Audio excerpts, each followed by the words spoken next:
L'UEMOA, l'Union économique et monétaire ouest-africaine. L'UEMOA, 8 pays, un destin commun, un espace économique harmonisé, ouvert et concurrentiel. L'UEMOA, votre guide au cœur de l'Afrique, des grands événements et des grandes mutations sur Africable.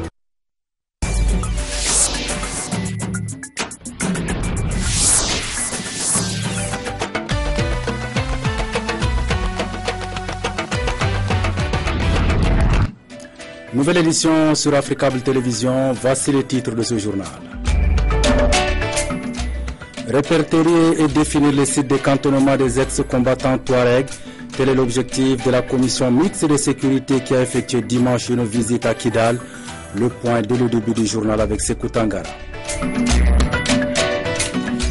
L'Afrique du Sud suspendue au bulletin de santé de Nelson Mandela. L'icône de la lutte anti-apartheid est dans un état critique, à tel point que les autorités ont appelé la nation arc-en-ciel et le monde entier à prier pour lui. Edward Snowden, introuvable, celui qui a révélé le programme de surveillance américaine, s'est littéralement volatilisé après une escale à Moscou en Russie, à l'heure qu'il est, l'on est sans nouvelles de lui. Voilà pour le sommaire, première avancée dans l'application de l'accord préliminaire de Ouagadougou en vue de la tenue de la présidentielle malienne à Kidal. La commission mixte de sécurité était hier dans la localité.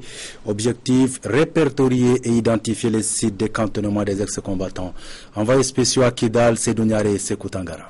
Presque une semaine après la signature de l'accord préliminaire entre d'une part le gouvernement malien et d'autre part le MNLA et le HCUA, la matérialisation du protocole d'entente de Ouagadougou semble s'accélérer.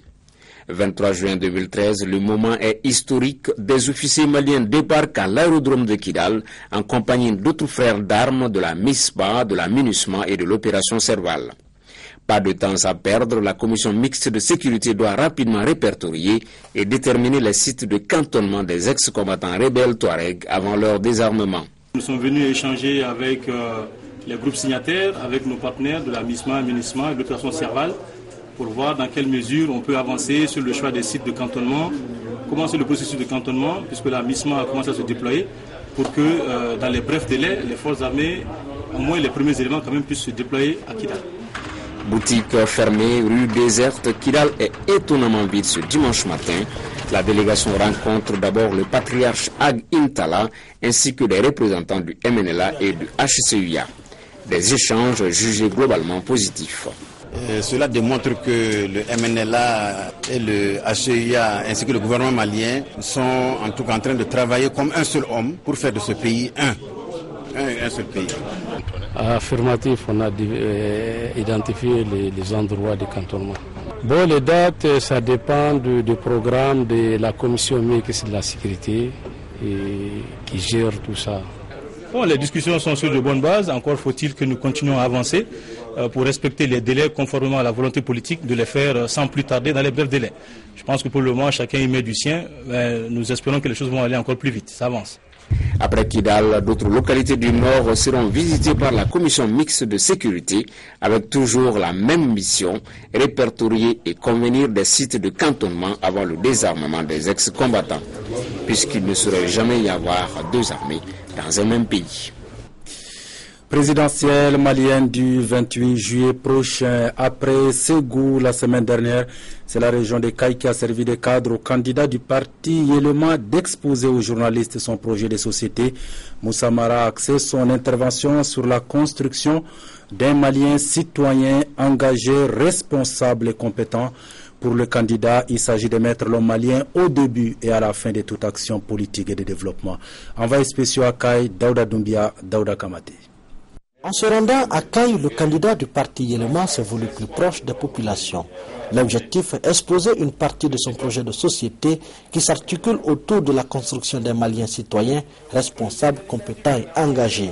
Ainsi, pour aboutir à cet idéal, Moussa Mara propose que l'individu soit au centre de toutes les attentions, à savoir lui donner une bonne santé, une bonne éducation, créer les conditions pour lui offrir un emploi et donner la possibilité à la diaspora d'investir dans le pays tout en la protégeant de nombreuses tracasseries administratives. On ne peut pas avoir un citoyen responsable si le système éducatif ne le permet pas. Aujourd'hui, le système éducatif malien ne permet pas d'avoir un citoyen véritablement engagé, connaissant son pays, aimant son pays, voulant faire en sorte que le pays soit mieux. Donc, il faut que nous intégrons dans notre programme scolaire, dans notre politique scolaire, la construction d'un citoyen, l'enseignement du Mali, de son histoire, de sa géographie, de ses cultures, de ses traditions, de ses religions, pour obtenir un citoyen qui connaisse son pays, qui connaisse les racines profondes de ce pays. Si le peuple malien portait son choix sur le candidat de changement, il s'engage à augmenter la part du budget de l'éducation à 40%, ce qui va permettre au Mali de produire des cadres compétents et créer une formation d'élite en vue de contribuer au développement du pays. Selon lui, il s'agit de donner aux jeunes plus de chances d'exercer le pouvoir politique, administratif et économique. Aussi, avec les journalistes, les questions sur l'état du parti, tant dans la région de Kaï que dans tout le Mali, n'a pas été occultée. Pour Moussa Mara, les objectifs sont en train d'être atteints grâce aux ambitions de sa formation politique qui souhaite une rupture dans la gestion actuelle des affaires du pays. Les élections, on choisit un homme, on ne vote pas pour un parti. Et notre objectif est de faire en sorte que notre projet, nous-mêmes, nous soyons connus par tous les Maliens, pour qu'ils puissent voir le bien fondé qu'il y a à choisir quelqu'un de neuf, quelqu'un de compétent, quelqu'un d'engagé pour le pays et qui a la réputation d'être honnête et qu'il est, et qui est jeune, qui est ouvert sur le monde et qui a l'énergie pour transformer le pays. En définitive, le parti Yélema, à travers ce projet de société, tente de construire un Malien de type nouveau qui connaît et aime son pays, soigné, éduqué, formé, exerçant un emploi et contribuant aux efforts collectifs. Un Malien ancré dans ses valeurs traditionnelles, mais ouvert au monde et à ses évolutions pour y contribuer et puiser aussi ce qui lui permettra de progresser. Toujours dans le cadre de la présidentielle malienne, mais à l'international, les Maliens de la République démocratique du Congo ne voteront pas le 28 juillet prochain, raison invoquée, et n'ont pas été pris en compte dans le recensement administratif à vocation d'état civil. Je vous propose d'écouter le vice-président chargé de l'Afrique centrale au Haut Conseil malien de l'extérieur. Il est au micro de nos envoyés spéciaux à Kinshasa, Aminata Mariko et Moussa Bari. Bon, ils sont venus à Libreville, au Brazzaville, au Pointe-Noire, mais ils n'ont pas pu passer à Kinshasa. Bon, il paraît qu'ils n'ont pas d'argent pour venir à Kinshasa. Ils nous ont même demandé de payer nous-mêmes, en tant que responsables de Mali de l'extérieur. On a fait une réunion ensemble, nous avons décidé de dire que c'est l'État, c'est pas le peuple malien qui doit payer les RAVEC. Donc ils ne sont pas venus. Si le RAVEC n'a jamais été ici à Kinshasa, nous ne sommes pas enrôlés. Bon, on ne sait même pas si on va voter ou pas. Toute autre chose à présent, l'Afrique du Sud suspendue au bulletin de santé de Nelson Mandela.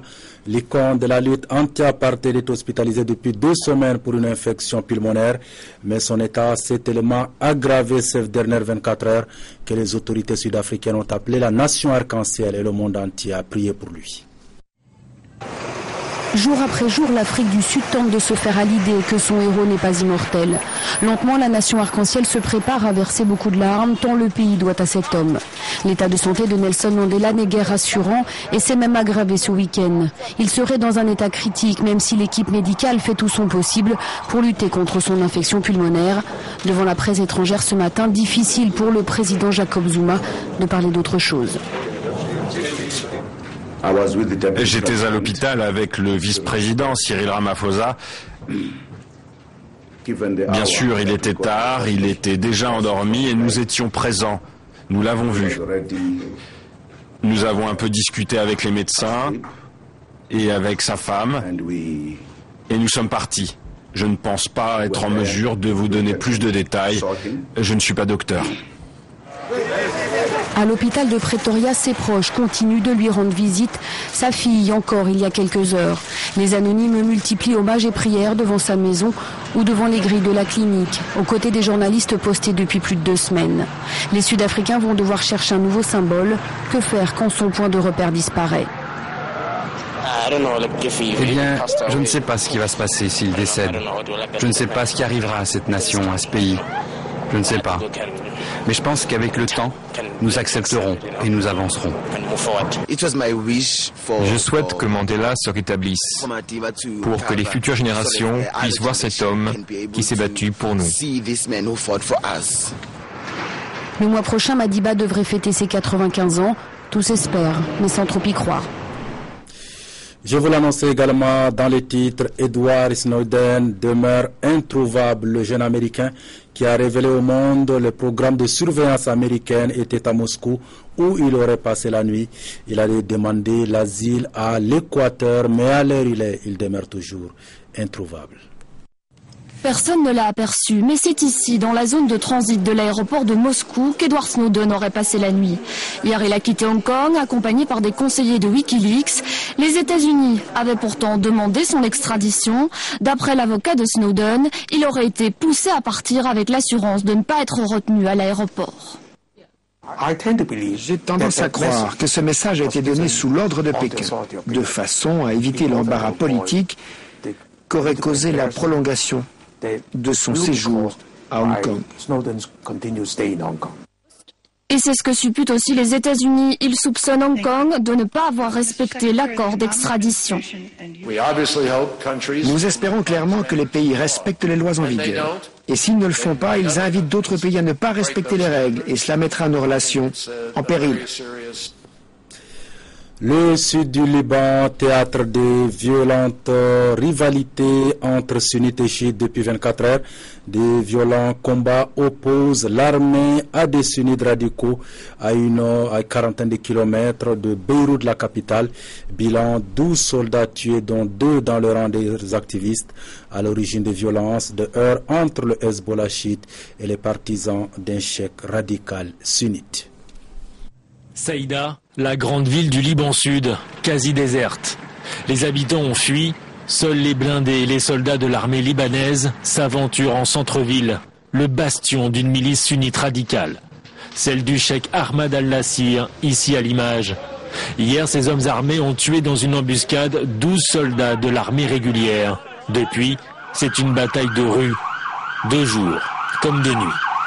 Cheikh Ahmad al-Nassir est l'ennemi juré du régime syrien de Bachar al-Assad, l'ennemi juré encore d'Hassan Nasrallah et du Hezbollah, les maîtres du Liban Sud. Pour lui, les Talibanais restent les bras croisés devant l'hégémonie de la milice chiite au sud du pays, alors il attaque. Cheikh Ahmad al-Nassir était inconnu il y a 2 ans, mais depuis l'insurrection syrienne, il est devenu l'un des personnages clés, envoyant au front ses miliciens rejoindre les rebelles, en majorité sunnites. L'entrée en lice du Hezbollah aux côtés de Bachar al-Assad le mois dernier dans la guerre en Syrie est un casus belli. Sunnites contre chiites au Liban, conséquence du conflit syrien qui jour après jour s'exporte dans la région. Les habitants de Saïda se demandent encore dans quelle direction fuir. La colère toujours au Brésil, des milliers de personnes continuent de manifester à travers tout le pays. Les revendications sont toujours les mêmes, vie chère, corruption et coût astronomique du mondial de football 2014. En somme, des manifestations qui illustrent bien le ras-le-bol social et le divorce avec la classe politique brésilienne. Ils ont choisi de crier leur colère à quelques mètres de l'une des plus belles plages du monde. Ces manifestants poursuivent leur mouvement de protestation entamé il y a près de 2 semaines. Mais cette fois, dans ce cortège, il n'est pas question du prix des transports en commun ou de la Coupe du Monde de football, mais du projet PEC 37, un nouveau projet de réforme qui prévoit de retirer le pouvoir d'enquêter au parquet. Au Brésil, les parquets sont parmi les organes les plus efficaces pour lutter contre la corruption, et ces manifestants craignent son retour dans le pays. Je veux que tous ces corrompus quittent le pays. Je travaille au parquet et il faut remettre de l'ordre là-bas. Il faut poursuivre les enquêtes de corruption dans ce pays. Les politiciens veulent l'autorisation de voler en toute impunité. Nous ne l'acceptons pas. Les gens ne l'acceptent pas. Ils n'accepteront pas d'être volés de la sorte. Trop, c'est trop. Nous voulons que nos impôts bénéficient aux Brésiliens, à la santé. Il faut que ces criminels corrompus s'en aillent. Les tentatives d'apaisement de la présidente Dilma Rousseff n'y ont rien changé. Pour la première fois depuis le début du mouvement, un sondage vient d'être publié. Selon ces résultats, 75% des Brésiliens soutiennent cette vague de protestation. Ils s'inquiètent du prix et de la qualité des transports en commun, rejettent la classe politique et la corruption. De nouvelles actions sont prévues dans les jours qui viennent. notamment une première grande grève générale le 1er juillet prochain. Éducation à présent, fin à Lomé au Togo de la rencontre internationale des enseignants-chercheurs de l'espace UEMOA. Cette session de formation était organisée par le réseau Ouest et Centrafricain de recherche en éducation, le ROCAR. Des jeunes enseignants-chercheurs à l'école de la méthodologie de recherche à Lomé. Venus de la sous-région ouest africaine, ces enseignants ont eu 2 jours pour faire le tour des nouvelles méthodologies de recherche. Une formation initiée par le réseau ouest et centrafricain de recherche en éducation. L'AIE qui nous réunit aujourd'hui a un premier objectif au niveau des récipiendaires des différents pays. Il s'agit déjà de former les jeunes chercheurs à la méthodologie de la recherche en vue d'améliorer leurs propositions de recherche et les produits de la recherche qu'ils vont réaliser sur le terrain. Ça, c'est le premier niveau. À un autre niveau, c'est la formation des formateurs nationaux qui vont être formés afin de pouvoir localement former les autres chercheurs, juniors comme seniors, à améliorer la qualité de leur production. Puisqu'il est important que nous puissions compétir de la même manière que tous les autres dans le monde. L'aide que nous pouvons apporter actuellement, c'est de faire de sorte que nous arrivons à soutenir les politiques éducatives de nos pays membres et par extension même les politiques éducatives de tous les pays de l'Afrique. Voilà ce que nous avons l'intention de faire et depuis la naissance de cette institution, on est en train de travailler dans ce sens et je crois que c'est comme ça que nous allons continuer à faire, toujours en tenant compte des changements requis même par les situations actuelles. Cette rencontre vise à renforcer les capacités des enseignants-chercheurs, membres du réseau, en vue de leur permettre d'être suffisamment outillés pour mener des recherches de qualité, notamment sur le processus et l'atteinte des résultats de la réforme LMD. Le réseau a une grande expertise dans le domaine. Soutenir les politiques d'éducation des pays à travers des recherches, le réseau donne les armes aux enseignants. Lomé est donc pour ces chercheurs le rendez-vous de l'acquisition d'un savoir-faire dont les résultats seront d'une grande utilité pour leurs universités et institutions d'enseignement supérieur. Retour au Mali pour parler encore de la présidentielle du 28 juillet prochain. La candidate de l'Alliance Château 2013 était ce lundi en visite à Kita, dans la région du Caille, pour répondre à l'invitation des militants du PDS et de plusieurs autres associations de jeunes et de femmes. Aïdara Aïchata Sissé, qui est parti avec une forte délégation, s'est félicité de la mobilisation. Envoyé spécial Mahmoud Kabadia Kité Cheikh Tidiane Koulibaly.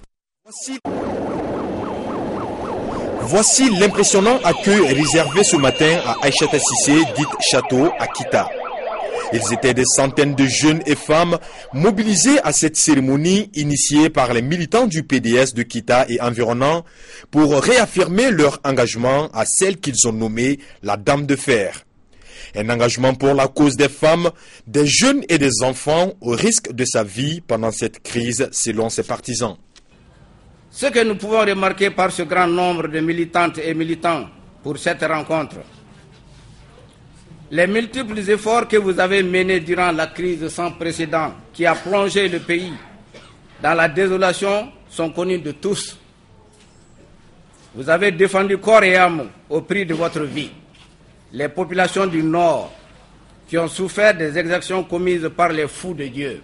Les efforts de cette brave patriote, nous, élus nationaux et communaux, militants, dirigeants et sympathisants du PDS, membres actifs des associations de femmes et de jeunes, animateurs des organisations de la société civile, citoyens et patriotes maliens, prenons l'engagement de soutenir la candidature de Mme Aïdara Aïchata Sissé, dite Château, à la magistrature suprême de notre pays. Madame Aïdara Château, nous sommes avec vous. Députée de Bourem, elle a volontairement sillonné le monde entier à ses risques et périls pour présenter à l'opinion publique internationale la réalité des faits qui ont engendré cette crise du Nord. Des dizaines d'associations, Des mouvements de femmes et de jeunes ont au cours de cette cérémonie manifesté leur adhésion à l'Alliance Château 2013 dans l'optique de voir leurs conditions de vie s'améliorer avec Aïssata Cissé comme présidente du Mali. Ainsi, ils ont réitéré leur engagement à lui offrir la victoire le 28 juillet prochain. Un gage de confiance qui n'a pas laissé la candidate indifférente. L'engagement que je peux faire pour ces femmes-là, c'est de leur dire que si je suis présidente de la République, pour celles qui ont des diplômes à compétences égales, la parité ne va plus être un rêve, ça va être une réalité. Et pour les femmes qui n'ont pas de terre pour cultiver, je vais parler des femmes paysannes, moi je leur fais la promesse, pas de retirer les terres des hommes pour leur donner, mais de leur trouver des terres pour cultiver et de les aider dans le domaine de l'agriculture. Et surtout que dans mon programme, j'avais dit que, quand j'ai lu mon programme la dernière fois lors de mon investiture, j'avais dit que j'allais vraiment aménager 200 000 hectares. Donc j'ai vraiment des projets pour les femmes, pour les jeunes, pour les hommes et surtout pour le Mali. Avec comme axe prioritaire la sécurité, la valorisation de l'agriculture, la promotion de la femme et des enfants, avec à l'appui la création de 500 000 emplois pour les jeunes, Aïdara Aïssata Cissé reste jusqu'à ce jour la seule femme candidate déclarée à la présidentielle. Sport, football, retour sur la Coupe du Monde junior de football qui se déroule en Turquie. Avant leur premier match samedi dernier, les Aiglons du Mali ont reçu la visite du ministre de la Jeunesse et du Sport, Ahmed Founé. Hamal Madan était porteur d'un message du peuple malien aux footballeurs. Envoyés spéciaux en Turquie, Yacouba Dansoko, Al-Khalifa Touré. À peine arrivé en Turquie, le ministre malien de la Jeunesse et des Sports s'est rendu à Gaziantep où il a rendu visite aux Aiglons du Mali qui participent à la phase finale de la 19e Coupe du Monde de football de moins de 20 ans. Le premier responsable des sports au Mali a apporté aux juniors le message du gouvernement et de l'ensemble du peuple malien. Le gouvernement et tout le peuple malien comptent sur eux et qui vont ardemment et vaillamment défendre les couleurs maliennes sur ces terres turques. Au cours de cette rencontre, le sélectionneur Moussa Keita Dougoutki a présenté au nom de toute l'équipe les excuses au ministre Ahmed après le faux pas en demi-finale de la dernière CAN junior disputée en Algérie. Il a promis au ministre le rachat de sa troupe en Turquie. Quant aux joueurs Samba Diallo et Boubacar Diarra, en plus de la bonne condition qu'ils bénéficient à Gaziantep, ont demandé au ministre une motivation supplémentaire. Ahmed Founé a été clair sur ce sujet. La FIFA qui organise cette compétition et qui gère le football mondial interdit formellement d'allouer des primes aux formations de jeunes. Donc c'est une formation de juniors. Je leur ai dit que nous, gouvernement, nous ne souhaiterons pas être dans le collimateur de la FIFA. Donc nous ne pouvons pas transgresser le règlement de la FIFA en venant parler de primes ici. Donc, des motivations, il y en aura certainement. Cette rencontre a été bénéfique pour les juniors maliens qui, à défaut d'une victoire, se sont contentés du nul bon à prendre pour une première sortie jugée positive dans l'ensemble face au Paraguay.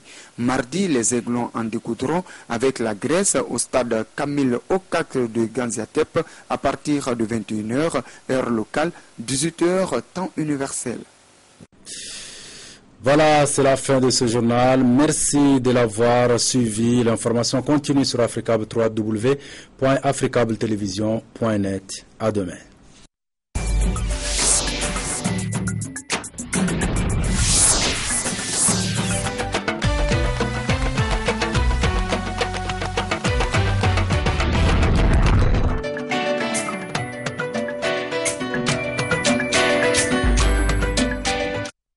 L'UEMOA, l'Union économique et monétaire ouest-africaine. L'UEMOA, 8 pays, un destin commun, un espace économique harmonisé, ouvert et concurrentiel. L'UEMOA, votre guide au cœur de l'Afrique, des grands événements et des grandes mutations sur Afrique.